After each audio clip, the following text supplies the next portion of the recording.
एक जहाज जो समुद्र में अपनी मंजिल की तरफ बढ़ रहा होता है, लेकिन तभी उन्हें वो जहाज मिल जाता है जो कि आज से 4 महीने पहले समुद्र में खो गया था। और फिर ये पता लगाने की कोशिश करते हुए कि आखिर इस जहाज के साथ क्या हुआ था, इन्हें कुछ ऐसा पता चलता है जिसे जानकर इनकी दुनिया ही पलट जाती है। और इसके बाद इनके साथ जो होता है उसे देखकर तो आप भी हैरान हो जाओगे। So hello guys and welcome to my channel films explainer. तो दोस्तों, आज हम देखने वाले हैं हाल ही में नेटफ्लिक्स पर आई एक काफी अच्छी साइंस फिक्शन, मिस्ट्री और थ्रिलर से भरी वेब सीरीज 1899 को। और इसे आपको बिल्कुल पेशेंस से देखना होगा क्योंकि इसकी मिस्ट्री जल्दी और आसानी से सॉल्व नहीं होती। इसमें 8 एपिसोड होने वाले हैं, तो आज हम इसके 3 एपिसोड्स को देखने वाले हैं। तो चलिए without wasting any more time, let's begin the explanation of 1899। कहानी की शुरुआत में हम किसी को कहता हुआ सुनते हैं कि दिमाग आसमान से भी ज्यादा बड़ा और समुद्र से भी ज्यादा गहरा है, और जहाँ कोई भी नहीं पहुँच पाता ये वहाँ आसानी से पहुँच जाता है और इसकी कोई हद नहीं है। अब इसके बाद हम एक घर के अंदर एक लेडी को देखते हैं जिसका नाम मोरा फ्रैंकलिन होता है, जो कि अपने डैड से कह रही होती है कि तुमने मेरे भाई के साथ क्या किया है। मैं जानती हूँ कि वो प्रोमीथियस पर था और वो जान गया था कि आप जहाजों के साथ क्या करते हो। और यहाँ मोरा एक अजीब सी चीज बोलती है कि आपने मेरी याददाश्त के साथ क्या किया है, मुझे सब कुछ याद क्यों नहीं आ रहा। और तभी तो आदमी उसे पकड़कर एक रूम में ले जाते हैं जिसका रूम नंबर 1011 होता है। और इसके बाद मोरा की आंख खुल जाती है और मोरा को लगता है कि उसने कोई सपना देखा है। अब यहाँ हमें मोरा के बारे में पता चलता है जो कि ब्रेन की डॉक्टर है, और मोरा को उसके भाई का एक लेटर मिला होता है जिसके जरिए वो मोरा को न्यूयॉर्क में बुला रहा था क्योंकि वो अपने डैड के बारे में कुछ बड़ा जान गया था। और इसीलिए अब मोरा एक शिप कार्बरस पर होती है जो कि इंग्लैंड से न्यूयॉर्क जा रही होती है। और आज डेट होती है 19 अक्टूबर 1899। अब इसी दौरान हमें पता चलता है कि आज से 4 महीने पहले इसी कंपनी का एक शिप जिसका नाम प्रोमीथियस था, वो कोई भी निशान छोड़े इसी समुद्र से कहीं गायब हो गया था। और मोरा को लगता है कि उसका भाई भी उसी शिप पर था और अब 4 महीने से उसका भाई भी गायब है। अब यहाँ मोरा ब्रेकफास्ट करने जाती है और यहाँ हम कहानी के कुछ और कैरेक्टर्स को देखते हैं जिनमें एक हस्बैंड वाइफ लूसियन और क्लेमेंस होते हैं, एक लेडी मिस विल्सन और लिंगी जो कि इस शिप पर अपनी मॉम के साथ होती है। यहाँ हम 2 भाई एंजल और रमीरो को देखते हैं जो कि सबके सामने भाई होने का दिखावा कर रहे होते हैं, लेकिन असल में वो गे कपल होते हैं। अब ये सभी अपने अतीत को छोड़कर न्यूयॉर्क में एक नई जिंदगी शुरू करने जा रहे होते हैं। ये सब फर्स्ट क्लास के पैसेंजर्स होते हैं और तभी यहाँ थर्ड क्लास का एक पैसेंजर क्रेस्टर भागते हुए आता है और एक डॉक्टर की मदद मांगता है, लेकिन यहाँ जो डॉक्टर होता है वो उसे इग्नोर कर देता है। फिर 2 क्रू मेंबर जिनमें एक का नाम फ्रेंड्स होता है, वो दोनों उसे यहाँ से ले जाते हैं। ये देखकर मोरा उसकी मदद करने उसके पीछे जाती है और थर्ड क्लास वाले एरिया में जाकर क्रेस्टर की मदद करने के लिए तैयार हो जाती है। और फिर वो क्रेस्टर के साथ उसकी एल्डर सिस्टर टॉप के पास जाती है जहाँ उसकी प्रेगनेंसी में कुछ कॉम्प्लिकेशंस आ रही होती हैं, लेकिन मोरा उसे ठीक कर देती है। यहीं हम टॉप और क्रेस्टर की छोटी बहन को देखते हैं जिसका नाम एडा होता है, और एडा काफी ब्रेव गर्ल होती है। वो मोरा से भी बात करती है, जिसके बाद मोरा यहाँ से चली जाती है। फिर यहाँ शिप के कैप्टन आइक लार्सन आकर मोरा से बात करते हैं और पूछते हैं कि वो थर्ड क्लास वाले एरिया में क्यों गई थी। और तभी कैप्टन के साथ ही यहाँ आकर उन्हें बताते हैं कि यहाँ उन्हें कुछ सिग्नल्स मिल रहे हैं और हो सकता है कि उस खोए हुए जहाज प्रोमीथियस से आ रहे हो और वो शिप इनसे थोड़ी ही दूर पर है। इसलिए अब कैप्टन उस शिप के पास जाने का फैसला करते हैं और पूरे जहाज को मुड़वा देते हैं। ये देखकर सभी पैसेंजर्स काफी घबरा जाते हैं। उन्हें लगता है कि वो सब वापस जा रहे हैं और ये सब किसी भी हाल में वापस नहीं जाना चाहते थे। इसी दौरान हम एक आदमी जेरोम को देखते हैं जो कि चोरी छुपे इस जहाज पर आया होता है और वो एक क्रू मेंबर की ड्रेस चुराकर उसे पहन लेता है ताकि कोई भी उस पर शक न करे। वहीं दूसरी तरफ मोरा अपने भाई के लेटर को देखने के बाद कैप्टन आइक से जाकर बात करती है और पूछती है कि क्या सच में तुम्हें प्रोमीथियस मिला है, क्या अभी वो पैसेंजर्स वहाँ जिंदा होंगे। जिस पर कैप्टन मोरा से कहता है कि 4 महीने बीत चुके हैं तो सबका जिंदा होना तो नामुमकिन है, लेकिन अगर जहाज पर खाना हुआ तो अब भी कुछ जिंदा होंगे। अब मोरा कैप्टन को अपने भाई के बारे में कुछ भी नहीं बताती और यहाँ से चली जाती है। और फिर हम कैप्टन के पास वैसा ही एक लेटर देखते हैं जैसा मोरा के पास था। और अब इसके बाद कैप्टन आइक सभी पैसेंजर्स को डाइनिंग रूम में बुलाकर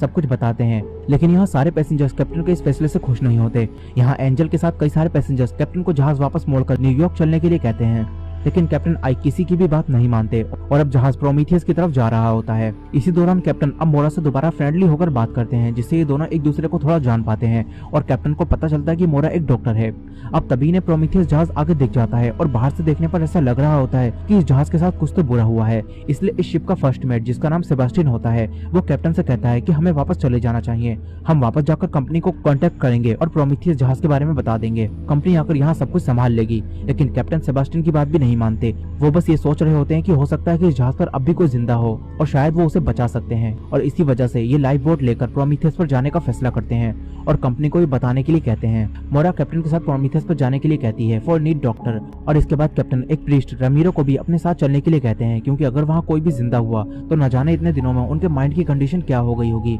और अगर वो एक प्रीस्ट को देखेंगे तो उन्हें थोड़ी शांति मिलेगी। अब इसके बाद इन्हें लाइफ बोट के पास वही आदमी जेरोम मिलता है जिसके साथ एक और आदमी ओलेक होता है। और यहाँ आकर कैप्टन के दो साथी प्रोमीथियस पर जाने से डरने लगते हैं, इसलिए कैप्टन ओलेग और जेरोम को अपने साथ ले जाते हैं। अब इसके बाद कैप्टन मोरा, रमीरा, जेरोम और ओलेग प्रोमीथियस पर जाते हैं और शिप के अंदर बचे हुए लोगों को ढूंढते हैं। कैप्टन सबसे कहते हैं कि किसी ने उन्हें यहाँ से सिग्नल भेजे थे, तो कोई तो जिंदा जरूर होगा। और इसी समय उनकी शिप पर अब तक जो उन्हें सिग्नल मिल रहे होते हैं वो सिग्नल आना बंद हो जाते हैं। और वहीं दूसरी तरफ कैप्टन मोरा और बाकी सब पूरे शिप में लोगों को ढूंढ रहे होते हैं, लेकिन इन्हें यहाँ कोई भी नहीं मिलता। और शिप की हालत देखकर ये पता लगाना काफी मुश्किल होता है कि यहाँ क्या हुआ था। अब तभी यहाँ कैप्टन को एक हेयर बैंड मिलता है जो कि उनकी बेटी का था, और उसे यहाँ देखकर कैप्टन काफी हैरान होकर उसे अपने पास रख लेते हैं और इसके बारे में किसी को कुछ नहीं बताते। अब बाद में ये सब उस जगह जाते हैं जहाँ से इन्हें सिग्नल्स मिल रहे थे, लेकिन ये देखते हैं कि जिस डिवाइस से इन्हें अब तक सिग्नल मिल रहे थे वो यहाँ टूटा हुआ है। और इसी समय एक अनजान आदमी जिसका नाम डेनियल होता है वो कैप्टन की शिप पर आ जाता है और मोरा के पास वाले रूम में जाकर एक स्क्रब बीटल को उस रूम के अंदर भेजता है, जिससे किसी तरह वो डोर ओपन हो जाता है और डेनियल अंदर चला जाता है।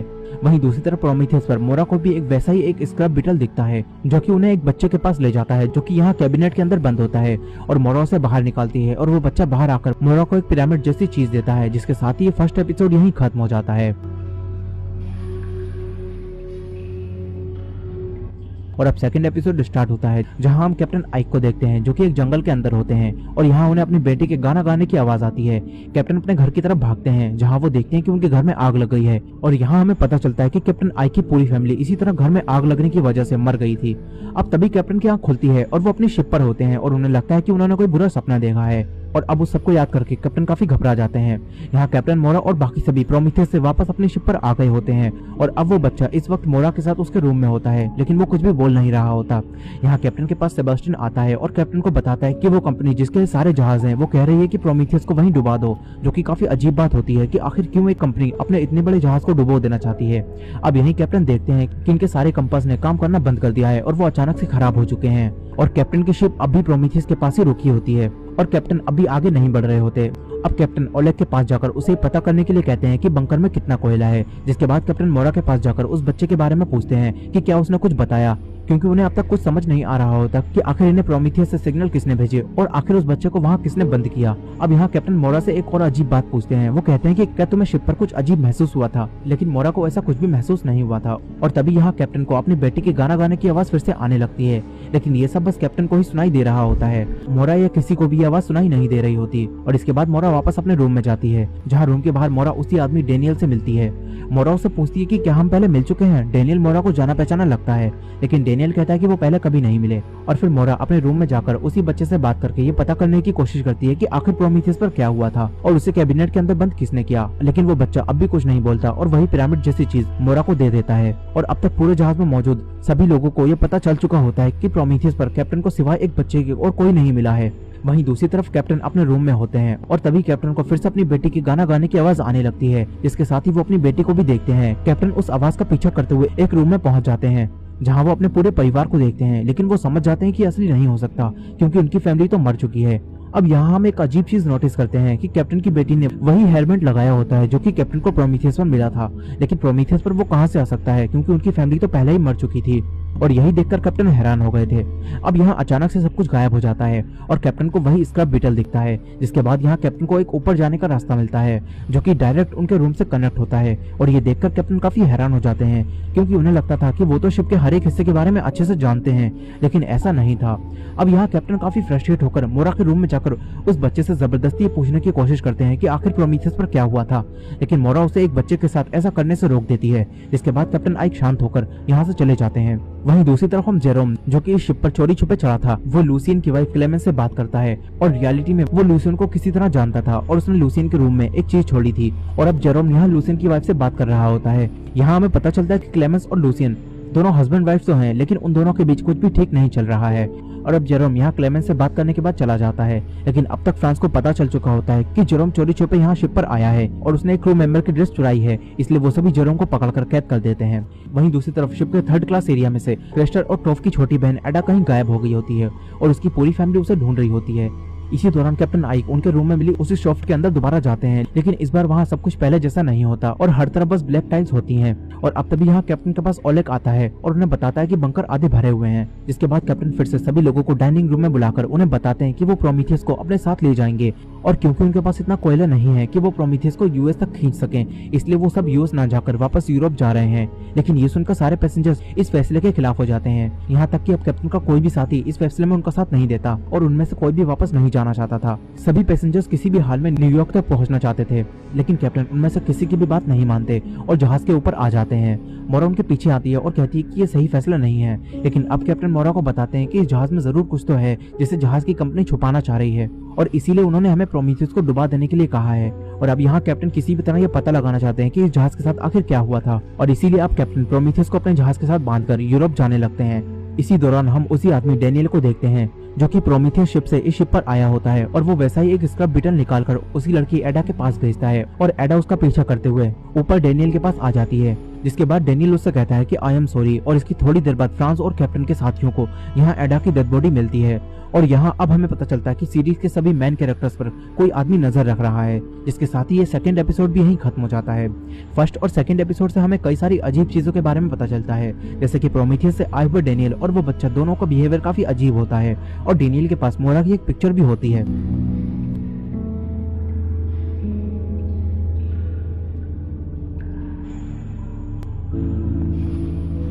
अब यहाँ से स्टार्ट होता है सीरीज का थर्ड एपिसोड, जिसकी शुरुआत में हम एक और कैरेक्टर लिंगी को देखते हैं जो कि अपनी मॉम और एक लेडी मिस विल्सन के साथ इस शिप पर होती है। मिस विल्सन लिंगी की मॉम का फायदा उठाकर उनसे पैसे कमाती थी और अब वो लिंगी का भी फायदा उठाकर उसके जरिए भी पैसे कमाना चाहती थी, लेकिन लिंगी की मॉम ये नहीं चाहती थी कि लिंगी भी इस सब में फंस जाए। वहीं दूसरी तरफ कैप्टन फ्रांस और उनके साथियों को मिली एडा की डेड बॉडी एक डॉक्टर को दिखाते हैं, लेकिन वो डॉक्टर उन्हें बताता है कि इसकी मौत का कारण पता लगाना काफी मुश्किल है। वो डॉक्टर कह देता है कि इसकी मौत शायद नेचुरल है या फिर ये स्ट्रोक या हार्ट अटैक की वजह से मर गई है, लेकिन मोरा भी यहीं होती है और क्योंकि वो भी एक डॉक्टर थी इसलिए वो बताती है कि वो एडा से पहले मिल चुकी है और एडा बिल्कुल फिट थी, इसलिए उसकी मौत की वजह स्ट्रोक या हार्ट अटैक नहीं हो सकती। अब तभी यहाँ पूरा जहाज चलते हुए अचानक से रुक जाता है और ये देखते हैं कि इनका पूरा जहाज फॉग के अंदर है, जहाँ से आगे जाने का रास्ता नजर नहीं आ रहा होता। इसलिए अब कैप्टन पूरे जहाज को रोककर फॉग के हटने का इंतजार करने के लिए कहते हैं। साथ ही वो फ्रांस और बाकी सबको एडा की डेथ के बारे में किसी को ना बताने के लिए कहते हैं, लेकिन अब फ्रांस कैप्टन के लिए गए सारे फैसलों के खिलाफ होता है और अब सबको लगने लगता है कि वो रास्ता भटक चुके हैं।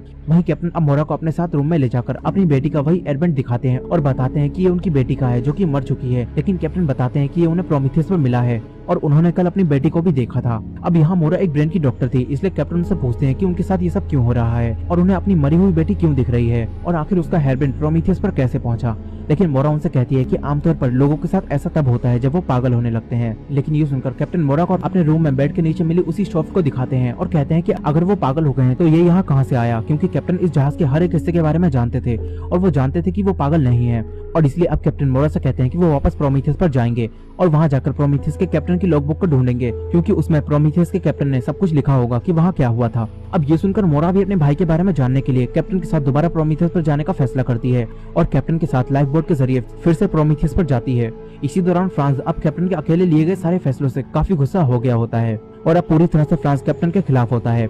अब यहाँ फ्रांस के जाने के बाद जो फर्स्ट मेट सेबेस्टियन होता है वो एक पैनल खोलकर ट्रायंगल से बने एक सीक्वेंस को इनपुट कर देता है और इससे हमें पता चलता है कि सेबेस्टियन कुछ तो छुपा रहा है। वहीं दूसरी तरफ लिंगी अपनी मॉम से बात कर रही होती है और मिस विल्सन अब लिंगी को भी प्रोस्टिट्यूशन के धंधे में फंसाने वाली होती हैं, जिससे अब यहाँ लिंगी का उसकी मॉम के साथ झगड़ा हो जाता है और फ्रस्ट्रेट होकर लिंगी यहाँ से जहाज के ऊपर चली जाती है, जहाँ उसे ओलेग मिलता है जो कि लिंगी को कंफर्टेबल फील कराने में उसकी मदद करता है। वहीं थर्ड क्लास के सभी पैसेंजर्स कैप्टन के लिए गए फैसले से काफी नाखुश होते हैं और वो किसी भी हाल में यूएस जाना चाहते हैं और अब फ्रांस भी कैप्टन की बात ना मानकर थर्ड क्लास में जाकर एडा की फैमिली को बता देता है कि एडा की मौत हो गई है, जो जानकर उनके परिवार को काफी दुख होता है। वहीं दूसरी तरफ कैप्टन और मोरा प्रोमीथियस पर उसके कैप्टन की लॉगबुक को ढूंढने की कोशिश करते हैं, लेकिन वो लॉगबुक इन्हें यहाँ कहीं नहीं मिलती। इसके बाद ये दोनों प्रोमीथियस के कैप्टन के रूम में जाते हैं और यहाँ इस कैप्टन के रूम में भी वैसा ही एक छुपा हुआ शॉफ्ट होता है जैसा कैप्टन आइक के रूम में था। अभी देखकर कैप्टन मोरा को बताते हैं कि कुछ महीने पहले 3 जहाजों का एक fleet British investor Henry singleton को बेचा गया था और उन जहाजों में न्यू कम्युनिकेशन सिस्टम डाला गया था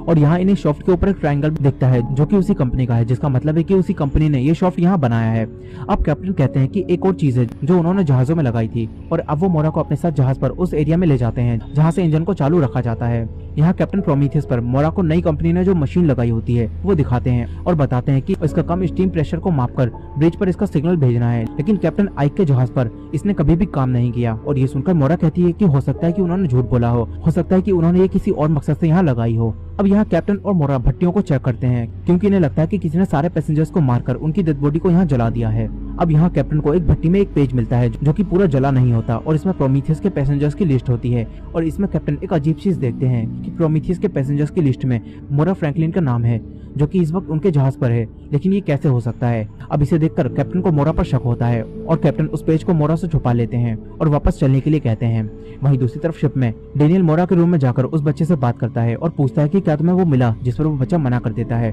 और यहाँ हम ये जान पाते हैं कि ये दोनों किसी तरह एक दूसरे को जानते हैं। यहीं शिप पर मिस विल्सन लिंगी को प्रोस्टिट्यूशन के धंधे में फंसाने के लिए बिल्कुल तैयार थी और वो समझ चुकी थी कि शिप पर क्लेमेंस और लूसियन के बीच कुछ भी ठीक नहीं चल रहा है, इसलिए अब वो लूसियन को लिंगी का फर्स्ट कस्टमर बना देती हैं। लेकिन लूसियन यहाँ किसी गलत इरादे से नहीं आया होता और यहाँ हमें पता चलता है कि लूसियन एक सीरियस बीमारी से जूझ रहा है और वो जल्दी ही मरने वाला है और वो नहीं चाहता कि उसकी वाइफ क्लेमेंस को इस बारे में कुछ भी पता चले और इसी वजह से वो कुछ समय बिताने यहाँ लिंगी के रूम में आया है। अब यहाँ कैप्टन और मोरा वापस अपने शिप पर आ जाते हैं, लेकिन अब तक थर्ड क्लास के सभी पैसेंजर्स अपने बीच होने वाले एक बच्चे की डेथ से काफी परेशान होते हैं और अब फ्रांस को यहाँ और लोगों की भी डेड बॉडीज मिलती हैं जो कि एडा की तरह ही मरे होते हैं। ये देखकर अब फ्रांस सारी बात फर्स्ट मेट सेबास्टियन को बताता है, लेकिन सेबास्टियन कैप्टन का ऑर्डर फॉलो करने के लिए कहता है और ये सुनकर फ्रांस को अब काफी गुस्सा आता है और वो बंदूकें लेकर थर्ड क्लास में जाकर जो भी कैप्टन के फैसले के खिलाफ होता है उन सभी लोगों को अपने साइड कर लेता है, जिसके बाद वो सभी मिलकर इस शिप में कैप्टन के खिलाफ बगावत कर देते हैं और वो जबरदस्ती शिप को यूएस की तरफ मोड़कर प्रोमीथियस से दूर जाने का फैसला करते हैं। ये सब जानकर ओलेग कैप्टन को ये बताने जाता है, लेकिन वो सभी उसे भी पकड़कर जेरोम के साथ कैद कर देते हैं। और रमीरो को जब ये सब कुछ पता चलता है तो वो भी कैप्टन को ये सब बताने जाता है, लेकिन तभी यहाँ फ्रांस और उनके लोग आकर कैप्टन और रमीरो दोनों को ही पकड़ लेते हैं और ओलेग और जेरेम के साथ कैद कर देते हैं और जहाज को एक बार फिर यूएस की तरफ मोड़ दिया जाता है। इसी दौरान हम डेनियल को देखते हैं जिसके पास एक डिवाइस होता है और डेनियल इसकी मदद से पूरे जहाज को कहीं और टेलीपोर्ट कर देता है, जिसके साथ ही ये थर्ड एपिसोड भी यहीं खत्म हो जाता है। बट कहानी नहीं, और इसके आगे की कहानी काफी इंटरेस्टिंग है जो कि आपको अगली वीडियो में मिलेगी, जहां हम देखेंगे कि उस बच्चे को सभी लोग मार देंगे लेकिन वो बच्चा मरकर दोबारा जिंदा हो जाएगा और यहाँ से कहानी और ज्यादा इंटरेस्टिंग हो जाएगी। तो अगले पार्ट की वीडियो को देखना मत भूलिएगा और ये वीडियो पसंद आई हो तो वीडियो को लाइक करना मत भूलिएगा। मिलते हैं नेक्स्ट पार्ट में।